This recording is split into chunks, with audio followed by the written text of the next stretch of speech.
அனைவருக்கும் வணக்கம். நம்ம YouTube channel trading view Tamil இதில் நிஃப்டி 50 எப்படிலாம் ட்ரேட் ஆகுது, டெய்லி பேசிஸில் எப்படிலாம் ட்ரேட் ஆக வாய்ப்புகள் இருக்குன்ற நம்ம வீடியோவை போட்டுட்ருக்கோம். நேற்று சொல்லியிருந்தோம் நாளைக்கு மார்க்கெட், அதாவது ஜூன் 24 மார்க்கெட் எப்படிலாம் ட்ரேட் ஆகிறதுக்கான சப்போர்ட் அண்ட் ரெசிஸ்டன்ஸ் லெவல்லாம் கொடுத்துருந்தோம். ஸோ இந்த வீடியோவில் நம்ம கொடுத்த லெவல்ஸ்க்கு மார்க்கெட் எப்படிலாம் ட்ரேட் ஆகிருக்குன்றதை பார்த்துட்டு, நாளைக்கு ஜூன் 25 ஃபின் நிஃப்டியோடைய எக்ஸ்பைரியும் இருக்குது, மந்த்லி எக்ஸ்பைரியும் இருக்குது. ஸோ நாளைக்கு மார்க்கெட் நிஃப்டி 50 எப்படி ட்ரேட் ஆகுதுன்றதையும் இந்த வீடியோவில் பார்த்துடலாம். நேற்று கொடுத்துருந்த லெவல்ஸ் இதுதான். ரெசிஸ்டன்ஸ் 1 23,650 என்ற ரேஞ்சை கொடுத்துருந்தோம். சப்போர்ட்டாக 23,350 338 350 ரேஞ்சை நம்ம கொடுத்துருந்தோம். மார்க்கெட் பார்த்திங்கன்னா டவுன் ரன் காலைல ஓப்பன் ஆகும்போதே நிஃப்டியும் நெகட்டிவில் தான் இண்டிகேட் பண்ணிகிட்டு இருந்துச்சு. அதுக்கேற்ற மாதிரி நம்ம மார்க்கெட்டும் டவுனில் தான் ஓப்பன் ஆச்சு. ஓப்பன் ஆகிட்டு நம்மளுடைய சப்போர்ட் லைன் இருக்குது பார்த்திங்களா, இதுக்கு பேர் தான் டெக்னிக்கல் அனாலிசிஸ் சொல்கிறது. ஸோ நம்மளுடைய சப்போர்ட் இருக்கக்கூடிய ஜோனில் மார்க்கெட் வரைக்கும் அங்கேருந்து ஒரு அப் டைரெக்ஷனில் போயிருக்கு. சரிங்களா? அதுக்கப்புறம் நம்மளோட ரெசிஸ்டன்ஸ் 23,360 சொல்லியிருந்தோம். ஸோ நம்ம ரெசிஸ்டன்ஸை நோக்கி தான் மார்க்கெட் இருக்குது. நான் லாஸ்ட் ஒரு 1 வீக்காக எல்லா வீடியோலையும் நான் சொல்லிகிட்டு இருக்கிறது தான், மார்க்கெட் என்ன தான் ஜிக்ஸாக்காகவும் இல்லை டவுன்வர்டில் போனாலும் மார்க்கெட் புல்லிஷாக தான் இருக்குது. ஸோ அதே மாதிரி தான் இன்றைக்கும் மார்க்கெட் ஆக்ட் ஆகிருக்கு. இன்றைக்கி ஒரு நல்லாவே போன வாரத்துக்கு கம்பேர் பண்ணும்போது மண்டே இன்றைக்கி நல்லாவே ட்ரேட் ஆகிருந்துச்சு. ஸோ நாளைக்கு மார்க்கெட் போகும். இப்போ இந்த சார்ட்டில் உங்களுக்கு புரியும். எப்படின்னா, நான் நம்ம வீடியோவில் சொல்லிகிட்ருக்கேன், இந்த பிளாக் கலர் லைன் ஒரு ட்ரெண்ட் லைன். லாஸ்ட்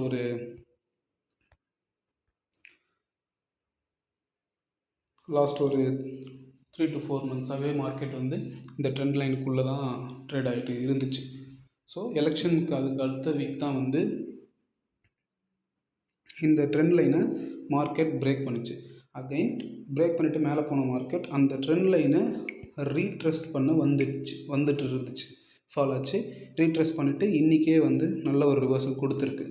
ஸோ இந்த வீக் மந்த்லி எக்ஸ்பீரியும் இருக்குது, வீக்லி எக்ஸ்பீரியும் இருக்குது. ஓகேங்களா? ஸோ அதனால் மார்க்கெட் இப்போவும் மார்க்கெட் புல்லிஷில் தான் இருக்குது. ஸோ இப்படி மேலே வந்த மார்க்கெட் இந்த லைனை ரீட்ரெஸ் பண்ணிடுச்சு இன்றைக்கி. ஸோ அகைன் ஃபர்தராக மேலே போகிறதுக்கான பாசிபிலிட்டிஸ் தான் இருக்குது. அதுவும் இல்லாமல் எந்த ஒரு நெகட்டிவ் குளோபல் லெவலில் எந்த ஒரு நெகட்டிவ் நியூஸஸும் இல்லை. எஃப்ஐஎஸும் பை தான் பண்ணியிருக்காங்க, டிஐஎஸும் பை தான் பண்ணியிருக்காங்க.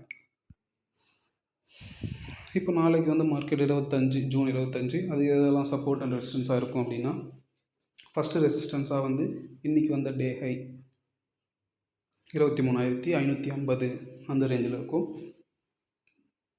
அதுக்கு மேலே மார்க்கெட் போச்சு அப்படின்னா நிஃப்டியோடைய ஆல் டைம் ஹை 23,650 680 ரேஞ்ச் வரைக்கும் இருக்கும். அதையும் சப்போஸ் மார்க்கெட் பிரேக் பண்ணுது அப்படின்னா 24,000 வரைக்கும் போகிறதுக்கான பாசிபிலிட்டிஸ் இருக்குது. ஓஏ டேட்டாவும் அதுதான் இண்டிகேட் பண்ணிகிட்ருக்கு. சப்போஸ் மார்க்கெட் கீழே வருது அப்படின்னா சப்போர்ட் 23,350 ரேஞ்ச் வரைக்கும் வரும். அதையும் பிரேக் ஆகுதுன்னா அதுக்கு கீழே நம்மளுடைய ட்ரெண்ட் லைனும் இருக்குது. ஸோ அதுவும் அந்த ரேஞ்சில் தான் இருக்குது. இன்றைக்கி அதில் தான் ரீட்ரெஸ்மெண்ட் பண்ணியிருக்கு. ஸோ அது கீழே பிரேக் ஆகுதுன்னா 23,200 ரேஞ்ச் வரைக்கும் வர்றதுக்கான பாசிபிலிட்டிஸ் இருக்குது. ஸோ அதுக்கும் கீழே மார்க்கெட் போகுது அப்படின்னா நம்மளுடைய சப்போர்ட் 23,100 வரைக்கும் வர்றதுக்கான பாசிபிலிட்டிஸ் இருக்குது. ஸோ எல்லா வீடியோலையும் நான் சொல்கிறது தான், மார்க்கெட் கூட ட்ராவல் பண்ண கற்றுக்கோங்க. மார்க்கெட் அப் ட்ரெண்டில் இருந்துச்சுன்னா அப் ட்ரெண்டில் தான் நீங்கள் உங்களுடைய வியூ அண்டு அனாலிசிஸ் எல்லாமே அப் ட்ரெண்டில் தான் இருக்கணும். அந்த நேரத்தில் நீங்கள் டவுன் ட்ரெண்டில் பண்ணிகிட்டு இருந்தீங்கன்னா கண்டிப்பாக நீங்கள் ஃபெயில் ஆகிடுவீங்க. ஓகேங்களா? அதேமாரி மார்க்கெட் ஏறும் போது பொறுமையாக தான் ஏறும். அதுக்கு பெஸ்ட் எக்ஸாம்பிளே லாஸ்ட் 10 days தான். ஸோ பொறுமையாக தான் ஏறிட்டுருக்கு. இன்றைக்கும் +34 பாயிண்ட்ஸில் தான் மார்க்கெட் க்ளோஸ் ஆகிருக்கு. ஓகேங்களா? இன்கேஸ் மார்க்கெட் டவுன் ட்ரெண்டில் தான் இருக்குன்றது எப்படி கண்டுபிடிக்கணும்னா சடனாக ஃபால் ஆகும். இப்போ இன்றைக்கி ஃபால் ஆச்சு பார்த்தீங்களா, மறுபடியும் சஸ்டன் ஆகிட்டுலாம் மேலே வராது. மார்க்கெட் ஃபாலோ ஆகிற மார்க்கெட் சடனாக ஃபாலோ ஆகிட்டே தான் போகும். ஸோ மார்க்கெட் வந்து அப் ட்ரெண்டில் தான் இருக்குது. இது எல்லாமே வந்து என்னுடைய டெக்னிக்கல் அனாலிசிஸ் மட்டும்தான். ஸோ நீங்களும் உங்களை இண்டிவிஜுவலாக பண்ணுங்கள்.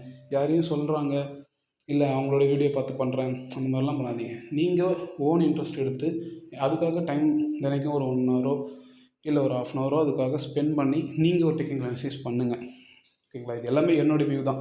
நீங்களும் பண்ணிவிட்டு அது கூட நம்மளுடைய அனலைஸ் உங்களுக்கு ஹெல்ப்ஃபுல்லாக இருக்குது அப்படின்னா இதை யூஸ் பண்ணி நீங்கள் எப்படி ஃபர்தராக ட்ரேட் பண்ணுறதுன்ற பாருங்கள். ரியல் ட்ரேட் பண்ணுறதுக்கு முன்னாடி ஒரு அட்லீஸ்ட் ஒரு 3 months ஆச்சும் நீங்கள் வந்து பேப்பர் ட்ரேடிங் பண்ணியிருக்கணும். ஸோ பேப்பர் ட்ரேடிங் பண்ணும்போது தான் உங்களுக்கு ஸ்கில்ஸ் அண்ட் எக்ஸ்பீரியன்ஸ் வந்து கெயின் ஆகும். நீங்கள் பேப்பர் ட்ரேடிங் பண்ணிவிட்டு அதில் உங்களால் ப்ராஃபிட் பண்ண முடியுது, லாஸ் பண்ணாமல் நம்மளால் ப்ராஃபிட் பண்ண முடியுது அப்படின்னா நீங்கள் உங்களோட ஃபினான்ஷியல் அட்வைசரை கன்சல்ட் பண்ணிவிட்டு நீங்கள் உங்கள் ரியல் மணி வச்சு ரியல் ட்ரேட் பண்ணலாம். ஓகேங்களா? அதுக்கப்புறம் நம்மளுடைய டிஸ்கிரிப்ஷனில் வந்து அலைஸ் ப்ளூன்ற ஒரு அப்ளிகேஷனுடைய லிங்க்கை நான் கொடுத்துருக்கேன். மற்ற ப்ரோக்கரேஜ் ஆப்பை விட இதில் ரொம்பவே கம்மியான சார்ஜஸ் தான் அவங்க கலெக்ட் பண்ணுறாங்க. ஸோ உங்களுக்கு அது ரொம்பவே யூஸ்ஃபுல்லாக இருக்கும். ஏன்னா ட்ரேட் பண்ணுறவங்களுக்கு தெரியும், நம்ம ட்ரேட் எடுத்து க்ளோஸ் பண்ணும்போது அதில் சர்டைன் அமௌண்ட் வந்து நம்ம ப்ரோக்கரேஜுக்கு கொடுக்கணும்.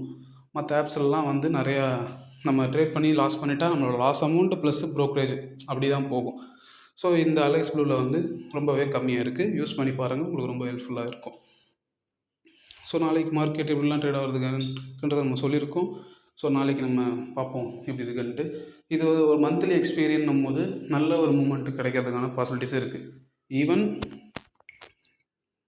மார்க்கெட் மேலேயும் சடனாக போகலாம், கீழே விழுந்தாலுமே நல்லாவே ஒரு ஃபால் இருக்கிறதுக்கான பாசிபிலிட்டிஸ் இருக்குது. ஆனால் டெக்னிக்கல் அனாலிசிஸை பொறுத்த வரைக்கும் மார்க்கெட் மேலே போகிறதுக்கான பாசிபிலிட்டிஸ் தான் நிறையவே இருக்குது. ஸோ பார்க்கலாம் எப்படிலாம் ட்ரேட் ஆகுதுன்னு சொல்லிட்டு. நன்றி, வணக்கம்.